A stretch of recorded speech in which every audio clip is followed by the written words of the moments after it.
सो ये कर रहे थे हम कल पार्टीशन फंक्शन, राइट। और ये थोड़ा सा मैंने पार्टीशन फंक्शन के बारे में आपको बता दिया था, राइट। सो हम कर रहे थे physical significance of partition function, right.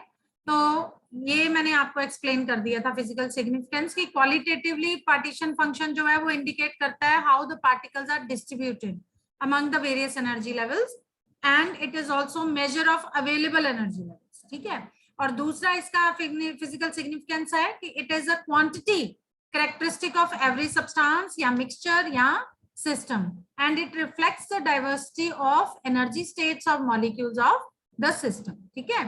सो ये इसका फिजिकल सिग्निफिकेंस था। फिर हमने उसका ये भी देखा था कि हम रिलेटिव पॉपुलेशन भी देख सकते हैं दो क्वांटम स्टेट्स की, for example P and Q, तो उसको हम रेशो में भी ले सकते हैं एनपी बाय एनक्यू, राइट। सो ये भी हमने निकाला था, राइट। अब हम देखते हैं केसेस।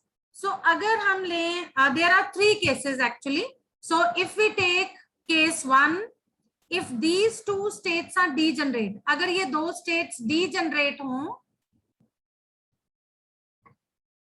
ठीक है, that is EP या epsilon P is equal to epsilon Q, यानी कि 2 states हैं P and Q, और अगर P और Q एनर्जी स्टेट्स की एनर्जी दोनों की इक्वल हो, इसका मतलब है कि दे आर इक्वली पॉपुलेटेड, ठीक है। इसका मतलब हुआ कि दे are equally populated.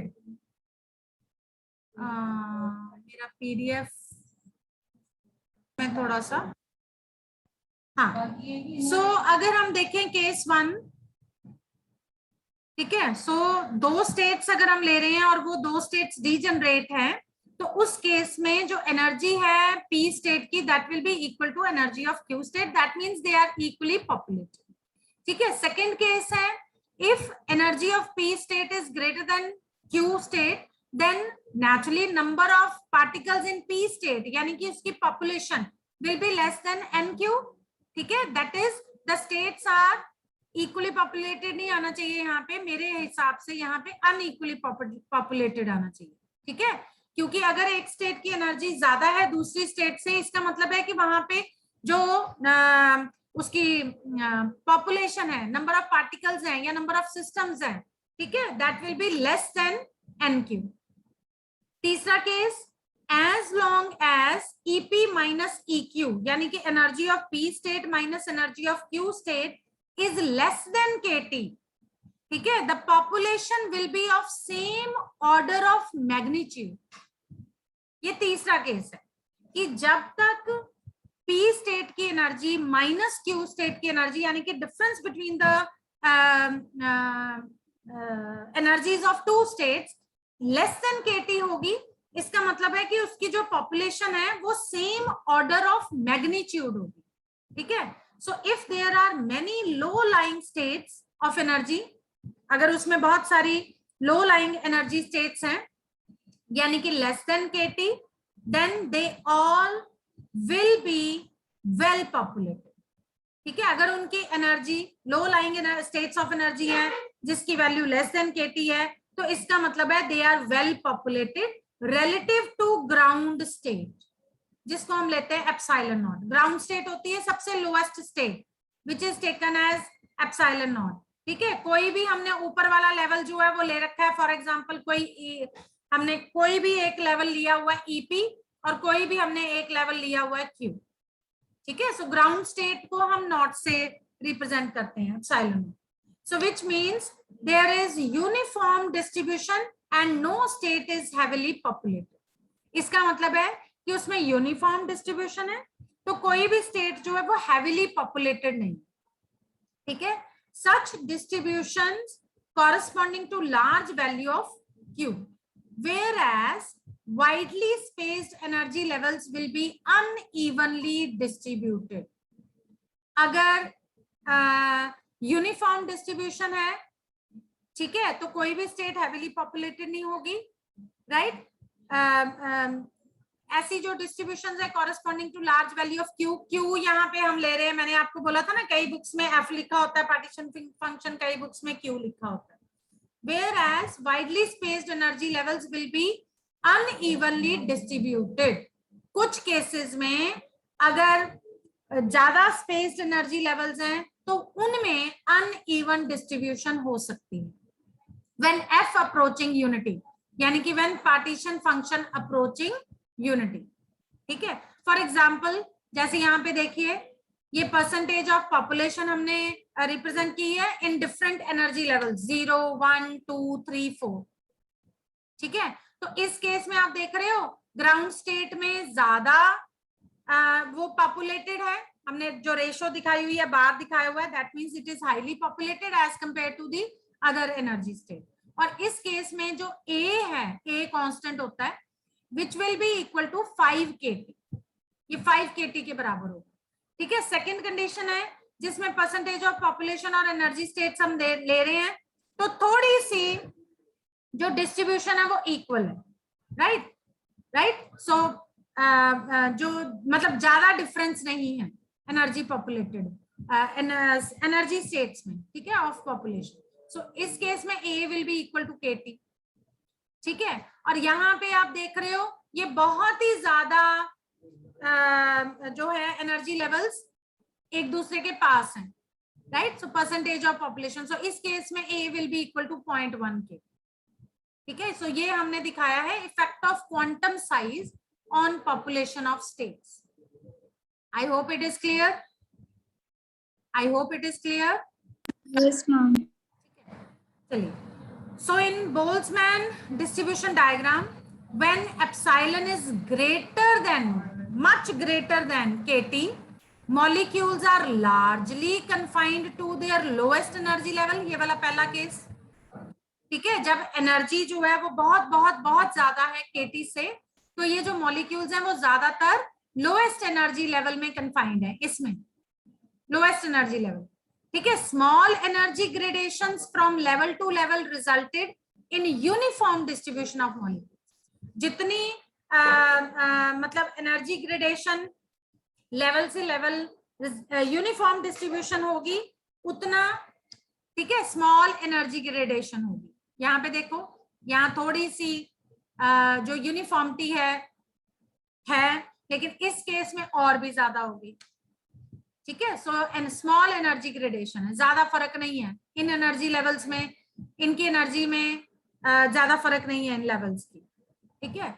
So small energy gradations from level to level resulted in uniform distribution of molecules among available states. I hope it is clear up to this. Clear? ठीक है. So तीसरा point इसका है according to Maxwell-Boltzmann law, जो कि ये था NI, Maxwell-Boltzmann में डिस्ट्रीब्यूशन ऑफ डिस्ट्रीब्यूशन हमें कैसे पता लगती है पार्टिकल्स की या सिस्टम की. So Ni divided by N naught is equal to Gi over G naught e raise to the power minus epsilon I over KT. So this is Maxwell Boltzmann distribution law. ठीक है. जिसमें Ni क्या है, number of molecules in ith term. ठीक है. ith level. N naught क्या है, number of molecules in 0 level. Gi G naught क्या है, डीजेनरेसी ऑफ और energy levels, degeneracy of energy levels. epsilon I epsilon naught क्या है, energy levels, different energy levels. ith level epsilon naught का मतलब है ground level. epsilon I का मतलब है any level 1 2 3 4 5 110 50. ठीक है. कुछ भी.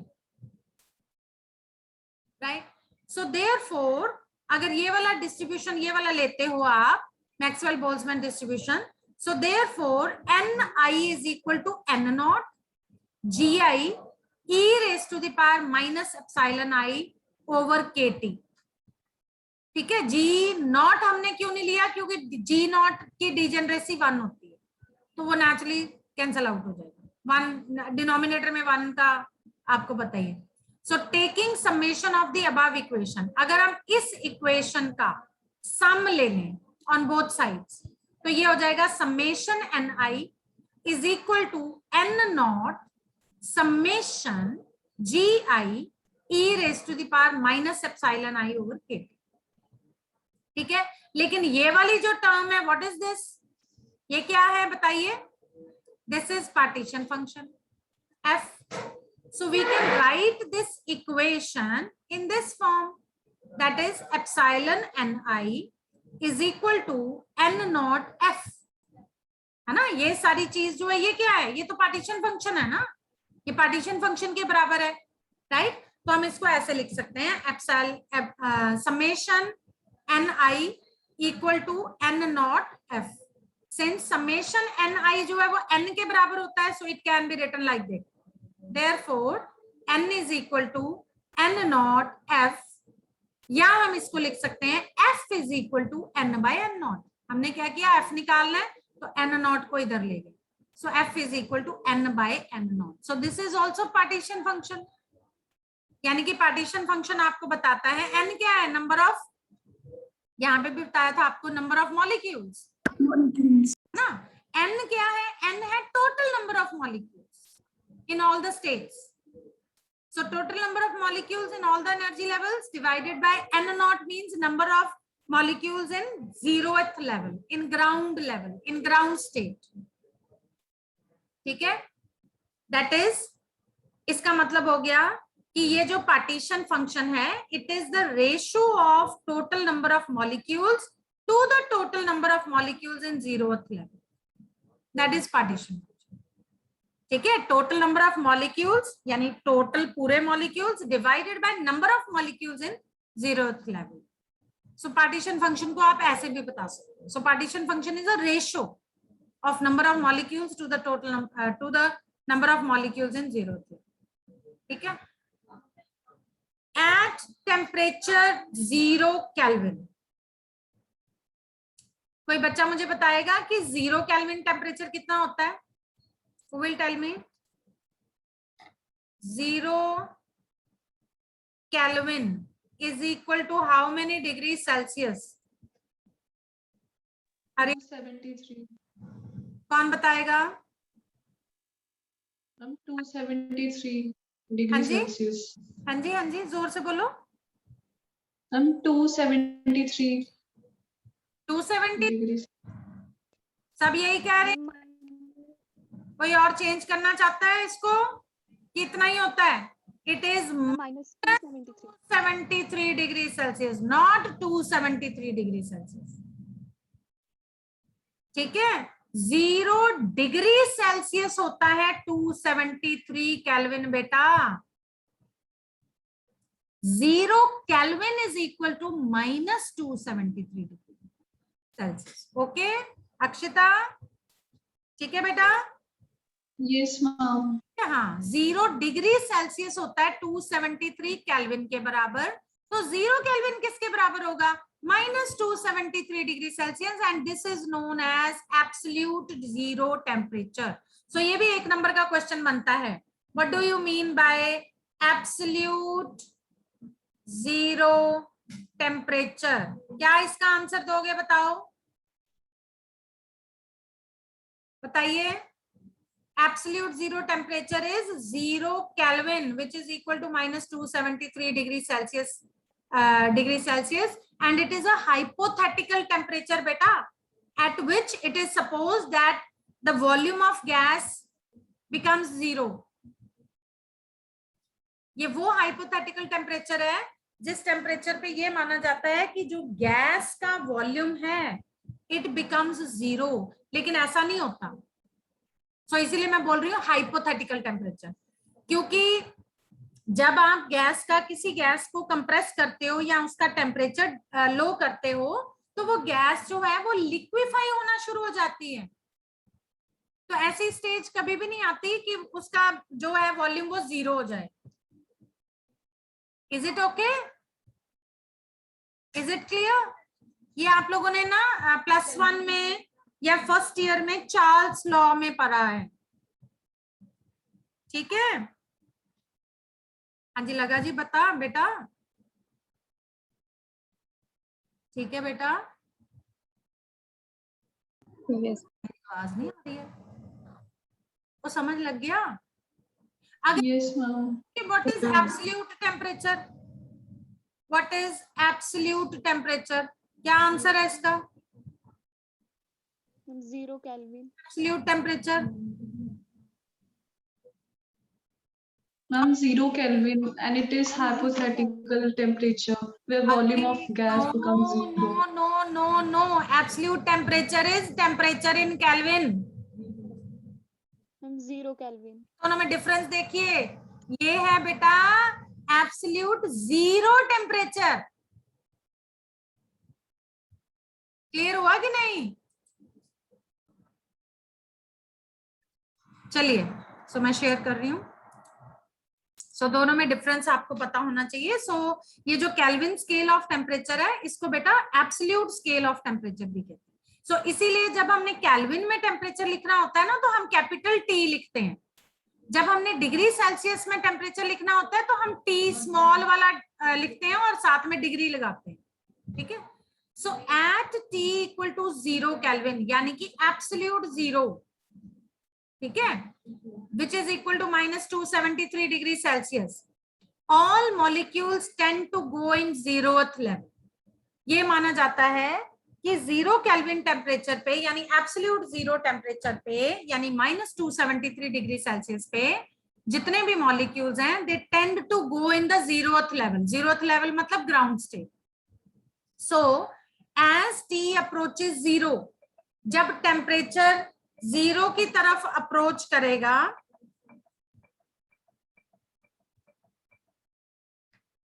ठीक है, देन n यानी कि total number of particles that will approaches to number of particles in the 0th level. I hope this thing is clear to everyone. जब टेम्परेचर, जो एब्सोल्यूट टेम्परेचर है, जब ये 0 की तरफ अप्रोच करेगा, यानी कि 0 केल्विन की तरफ जाएगा, तो जो टोटल नंबर ऑफ पार्टिकल्स हैं, यानी कि वो किस तरफ जाएंगे, यानी ज्यादा नंबर ऑफ पार्टिकल्स किस तरफ होंगे? कौन सी स्टेट ज्यादा पॉपुलेटेड होगी? 0th level.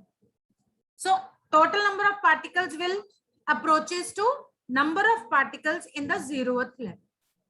Therefore, F is equal to n by n naught, which will be approaches to unity. क्यों? क्योंकि number of particles भी उतना ही है और total number of particles in the 0th level भी उतना ही होंगे और total number of particles भी उतना ही होंगे, कोई फर्क नहीं होगा दोनों में। So that will be approaches to 1. I hope it is clear. इतना समझ में आ गया? इतना समझ में आ गया? Yes, ma'am. ठीक है। Yes, ma'am. So thus value of partition function is unity at t equal to 0 Kelvin. So partition function की जो वैल्यू है वो यूनिटी मतलब 1 के बराबर हो जाएगी जब temperature, absolute temperature 0 kelvin. So as temperature increases, more and more molecules will shift to higher levels.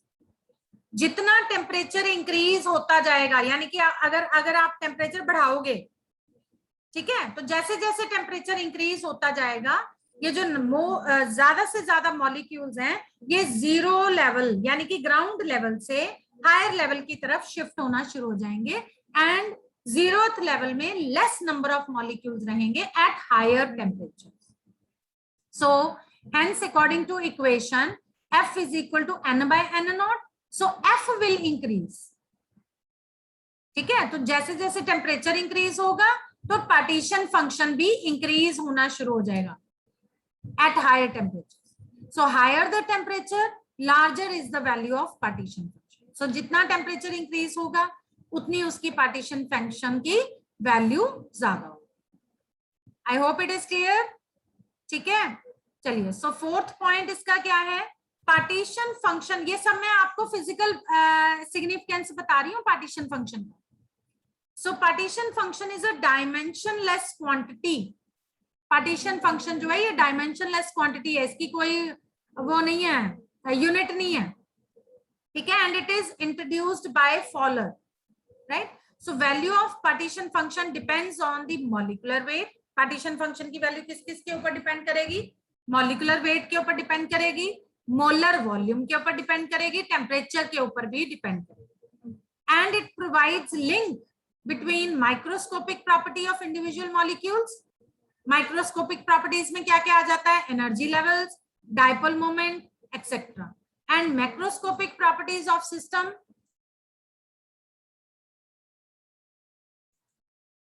And macroscopic properties of system. जैसे मैक्रोस्कोपिक प्रॉपर्टीज में क्या आती है? Entropy, molar heat etcetera.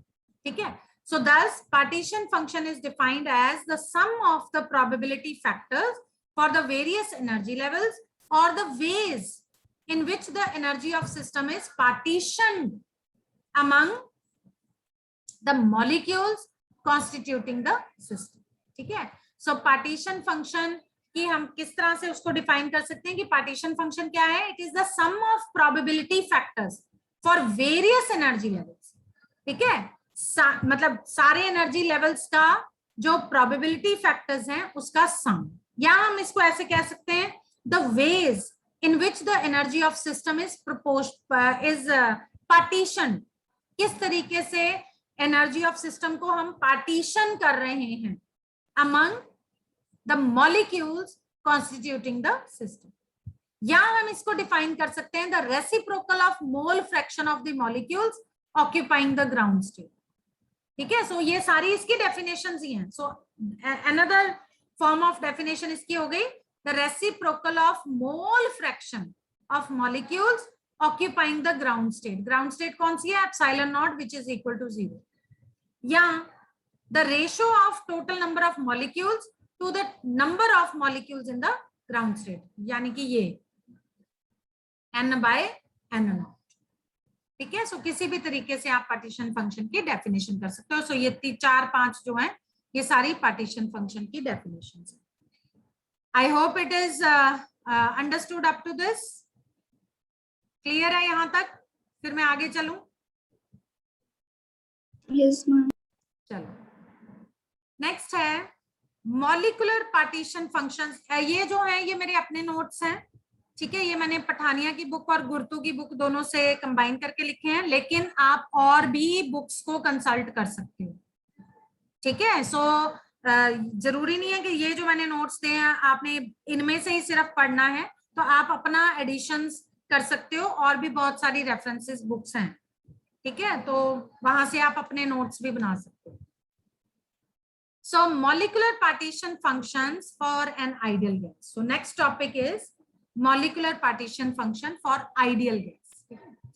So according to Born-Oppenheimer approximation कहता है कि total energy of molecule जो होती है epsilon, that is equal to translational energy plus rotational energy plus vibrational energy plus electronic energy. Born-Oppenheimer approximation कहता है कि जो किसी मॉलिक्यूल की जो टोटल एनर्जी होती है actually it is the sum of all the forms of energies in that molecule. ठीक है. But equation holds good if there is no coupling between different modes of motion. ठीक है. So ये approximation तब सही तरीके से काम करेगी जब डिफरेंट मोड्स ऑफ मोशन में कोई कपलिंग ना हो, इनकी आपस में कोई कपलिंग ना हो. मोशन क्या हुए? Translational motion, rotational motion, vibrational motion etcetera. So epsilon यानी कि total energy is equal to translational energy plus rotational energy plus vibrational energy. ठीक है. So therefore molecular partition function can be written as. तो जब हमने किसी molecule की partition function लिखना है तो जो हमारा सिंपल फॉर्मूला था पार्टीशन फंक्शन का जिसमें हमने सिर्फ एप्सिलॉन आई लिखा हुआ था, अब हम वहां पे sum of translational energy, rotational energy, vibrational energy लिखेंगे. बाकी rest will remain the same.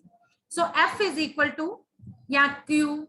मैंने पहले भी बोला था कि कुछ बुक्स में पार्टीशन फंक्शन को एफ लिखा होता है, कुछ बुक्स में पार्टीशन फंक्शन को क्यू लिखा होता है. सो एफ या Q is equal to summation I, summation j, summation k, g is degeneration, e raised to the power minus translational energy plus rotational energy plus vibrational energy divided by kT. That means कि ये जो Q या F है partition function है, actually it is a product of 3 partition functions, translational partition function, rotational partition function and vibrational partition. चाहे Q की form में लिख लो चाहे F की फॉर्म में लिख लो. I hope it is clear. I hope it is clear. Yes, ma'am. Yes, ma'am. So thus molecular partition function is product of FT, FR, FV. यानी कि translational partition function, rotational partition function, vibrational partition function. ठीक है. So partition function known as multiplication theorem for partition function. इसको हम क्या कहते हैं? Multiplication theorem. Right. So it is this molecular partition function जो कि प्रोडक्ट है translational, rotational and vibrational partition functions का, it is known as multiplication theorem for partition function. तो अब हम एक एक करके ये सारे पार्टीशन फंक्शंस करेंगे. ट्रांसलेशन खत्म होने लगी मेरी बस क्लास. हाँ फिर बस 2 मिनट क्लास, 2 मिनट तक. हाँ जी. सो ट्रांसलेशनल पार्टीशन फंक्शन एक एक करके अब इसको करेंगे. ठीक है. सो ट्रांसलेशनल पार्टीशन फंक्शन क्या है? Partition function for translational motion in one direction is given bye, naturally अब हमने पार्टीशन फंक्शन ट्रांसलेशनल वाला बताना है तो F के पैरों में T लिख देंगे कि भाई ये पार्टीशन फंक्शन ट्रांसलेशन वाला है, या Q के पैरों में T लिख देंगे. ठीक है. सो साथ में X लिखने का मतलब है कि इन X direction, in one direction, क्योंकि हम सिर्फ एक डायरेक्शन ले रहे हैं, X Y Z नहीं ले रहे. ठीक है. Only we are taking only one direction. So FT in X direction is equal to, या QT in X direction will be equal to, formula वही रहेगा, समेशन GI की जगह पे हम अब लिख देंगे GT, यानी कि ये डिजेनरेसी है फॉर ट्रांसलेशनल मोशन. ठीक है. Into E raised to the power minus epsilon T. Epsilon T का मतलब क्या हुआ? Translational energy divided by KT. ठीक है. So epsilon T is translational energy of molecule in X direction and GT is statistical weight या degeneracy. बेटा G को आप degeneracy भी कह सकते हो या statistical weight भी कह सकते हो. ठीक है. So GT का मतलब हो गया statistical weight of each translational level. ठीक है. और हमेशा याद रखना translational level के लिए जो degeneracy होती है that is always equal to 1. That is 1. ठीक है. So GT is equal to 1 for every level. So naturally अगर 1 है तो GT वाला वो वहां से निकल जाएगा. So ये आ गया हमारे पास FT in X direction is equal to summation E raised to the power minus epsilon T over KT. So let this be first equation. ठीक है. So translational energy is also quantized. Translational energy quantized है. Quantized का मैं ये मान के चल रही हूँ कि आपको मतलब पता है क्वांटाइज्ड का मतलब क्या होता है. Means it is not continuous, it is discontinuous in the form of small packets of energy. Clear है ना सबको? ठीक है. Yes. So translation energy is also quantized though there is small difference in energy levels. ठीक है. थोड़ा थोड़ा difference होगा एनर्जी लेवल्स में. जैसे कि for example consider a cube of length L. Suppose हमारे पास एक क्यूब है. राइट. क्यूब क्या होता है? कोई बताएगा? क्यूब क्या होता है और क्यूबॉइड क्या होता है? किसी को पता है ये डिफरेंस? ये देखो, जैसे ये क्यूब है, सपोज इसकी लेंथ है L. सो क्यूब में सारी एजेस जो होती हैं they are of equal length. ठीक है. क्यूबॉइड में length, breadth, height can be different. Right. So अगर इसकी लेंथ है L, then the molecule moving along x axis will repeat its motion each time on traversing a distance of 2L. ठीक है. Suppose हम करते हैं, consider कर लेते हैं क्यूब जिसकी लेंथ है L.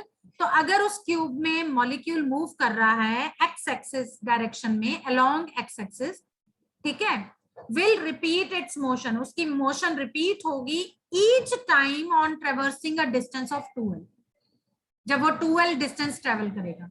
इसका मतलब हो गया then n lambda is equal to 2l, ठीक है, वेयर n क्या हो सकता है 1 2 3 4 एंड सो ऑन। लैम्डा क्या है, wavelength associated with the matter wave. आपको पता है ना कि मैटर के साथ भी वेवलेंथ्स एसोसिएटेड होती हैं, you know de Broglie's concept, पता है कि नहीं, पता है कि नहीं बच्चे, बोल। चलो क्योंकि ये जो लैम्डा हमने लिया है ये एक्चुअली है wavelength associated with the matter wave, ठीक है। So n lambda will be equal to 2l, right. So यहां हम कह सकते हैं l is equal to 2l by n, ठीक है। And translational energy is given by, translational energy क्या होती है, एनर्जी होती है हाफ mv², जिसको हम काइनेटिक एनर्जी भी कह देते हैं। सो ट्रांसलेशनल एनर्जी एप्सिलॉन t के पैरों में भी x यानी कि इन x axis direction 1/2 mcx², v की जगह हमने c ले लिया, वेलोसिटी का component in x direction that is c x, ठीक है, square. So it is equal to 1/2 mpx²। क्यों, p क्या है, linear momentum, so p is equal to mcx। तो यहाँ पे हमने अगर हम एक और m से मल्टीप्लाई कर दें और एक और m से डिवाइड कर दें, है ना, मैंने क्या किया, यहाँ पे एक और m से मल्टीप्लाई कर दिया, एक और m से डिवाइड कर दिया, तो ये बन गया हमारा m² cx²।